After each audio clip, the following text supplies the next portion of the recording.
Wait mo! Nagpapalo pa. May naupuan. Ang dami-dami ng upuan dito. Ayoko dito. Daming-dami upuan.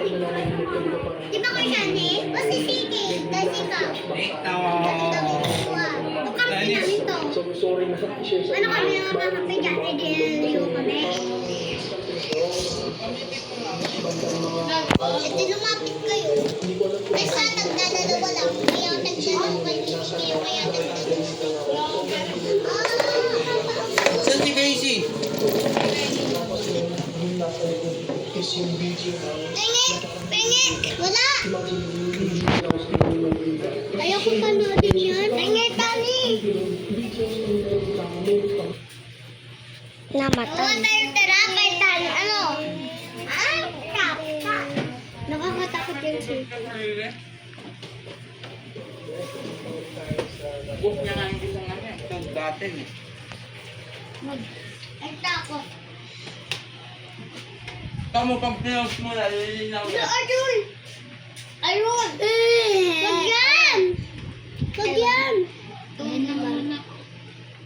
Wag! Wag! Babe, papi! Wag, wag. Magbaya lang ba? Wag lang lang. Wag. Ikaw mas maganda. Ah! Sige, pintutin mo na. Ay, sige. Ang okay mo. Ang OA mo, te. Pagbibidyo ako para meron akong ma-post.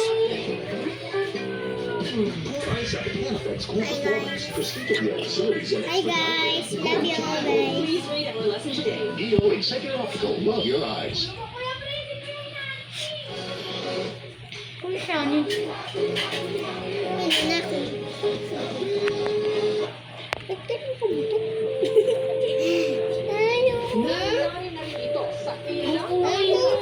Ang misteryosong pagkamatay ng mga hayop. Panood ko na rin yan. Nakakailanlan. Pag wala namin. Nangyari rin sa isang barangay sa Rodriguez, Ba't ka pa Rizal. nanonood? Kaya ang ilang mga residente roon, bago sa takot. Kasi kaya alig ko sa sombrero ni Casey. Kasi kasing laki lang ako. Kailan pa naman malapit na ang araw ng mga puso, saka naman halos atakihin na raw sa puso sa